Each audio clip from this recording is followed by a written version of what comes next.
Lucas Herbert, congratulations. Individual champion, Madden LIV Golf Virginia 2026. It's got a nice ring to it. Thank you. Yesterday, you just discussed how good it would feel to join your teammates. And now I have all four Rippers claiming to be individual champions on LIV. How did that walk-up 18 feel? Yeah, I think I did a pretty good job of not letting myself get ahead of the moment until that shot went on the green on 18, and I kind of knew I could have a sword fight and still win.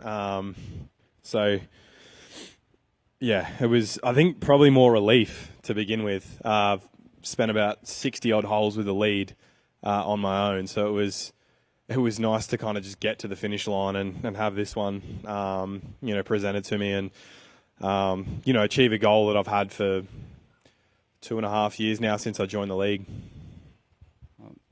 That point there with a couple holes left to play, there's a weather stoppage.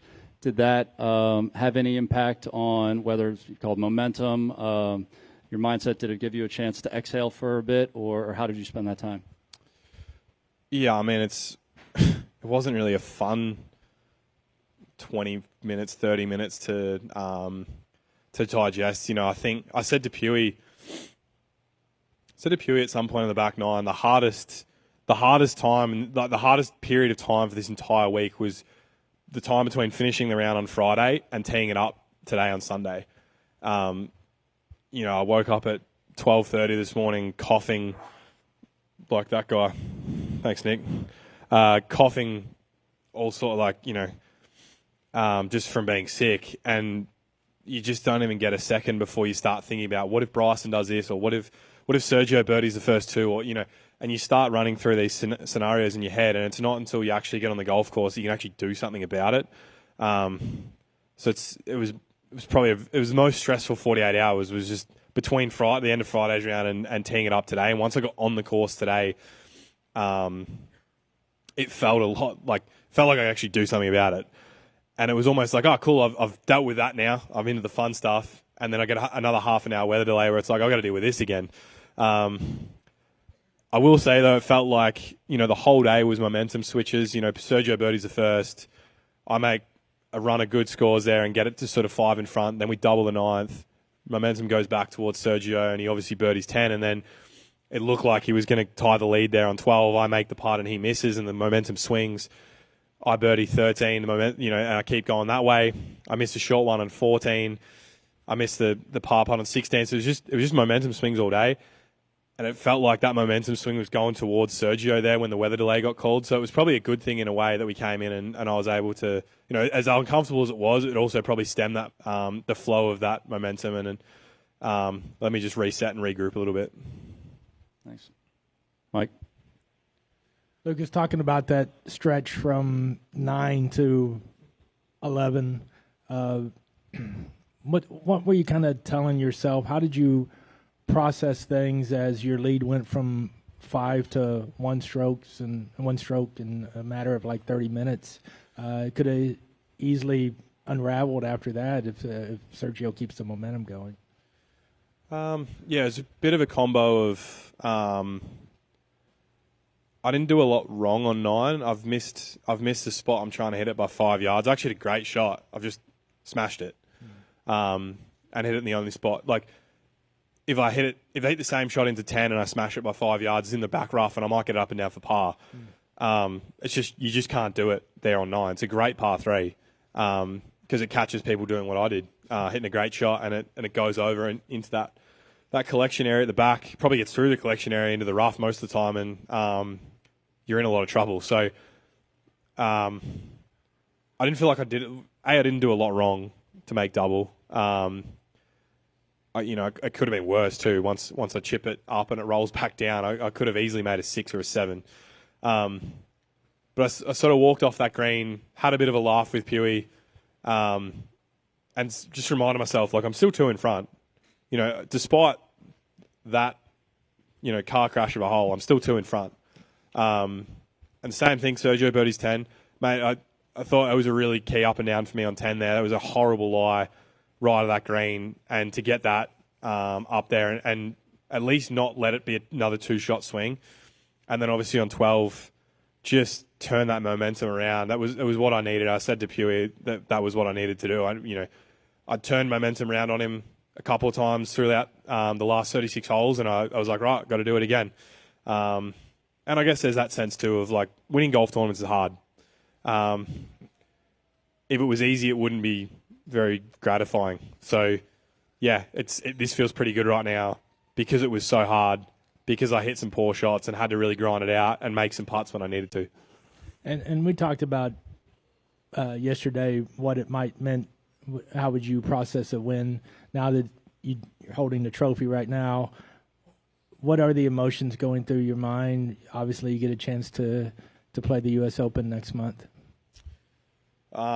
Yeah, I probably tried not to look too much at what this win would mean for me in terms of position on the standings, or exemption for the U.S. Open, or any of those sorts of things. I'm still not even sure if I'm in the PGA this week. I don't know where my world ranking would get to or anything like that, but I tried not to really worry about that and just sort of take care of my job as much as I could the last couple of days. So,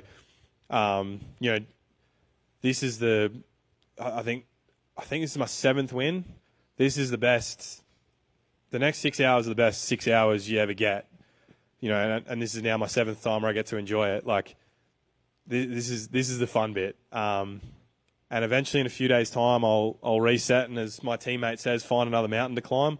But right now, I'm pretty keen on making sure I celebrate this one pretty hard, because I've heard a lot of people in golf tell me that you don't know when it's your last. Hopefully, it's not my last. I'll be very unhappy if it is, but I'm going to celebrate it like it might be. All right. Congratulations. Lucas, as you mentioned, you've won 6 other times besides this, but this is definitely the best field you've ever beaten. Is this kind of a time after you're done celebrating to reset and maybe raise the expectations for that next part of your career and what you can do after a confidence builder like beating this elite field? I'm a few days away from being able to figure that one out.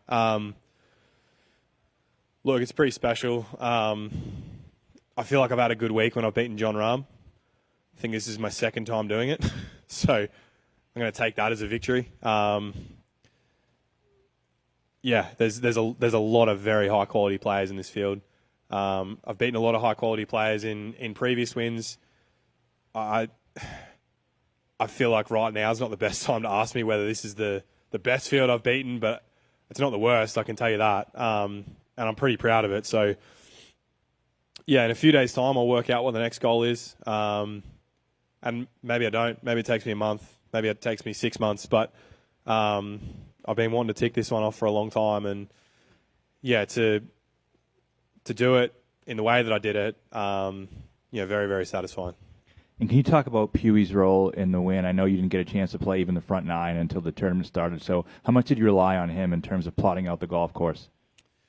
Yeah, I mean, I rely on him every week, but this week definitely a lot more. Given I hadn't even seen, I walked the first with my father-in-law. I didn't actually play it, and funnily enough, I hit a few chip shots from down where I was behind the 9th green, waiting for him to make the turn. So there was 7 holes I didn't know where they were, and I hadn't played obviously the 9. So he's a pretty special human being. I think we gel really, really well as a pair. The things that he is really strong at personality-wise are probably my weaknesses, and vice versa. And he's a guy that I trust implicitly, with everything. So this is as much, he deserves this as much as I do. He works so hard. Every other player will tell me how hard they see Pewey working as well. It's not just me that notices. So I'm really happy for him, and I've just watched a couple of videos of him celebrating on the 18th green, and he, as he should, he should celebrate this one pretty well tonight. And I hope I get a FaceTime call from him in the early hours of him in some sort of establishment under the weather, telling people stories about many things that we've done before, and yeah, letting his beard hair and every other hair that he's got down. Thank you. Congrats. You good? Lucas, thanks for the time. Congratulations on a great week. Thanks, guys.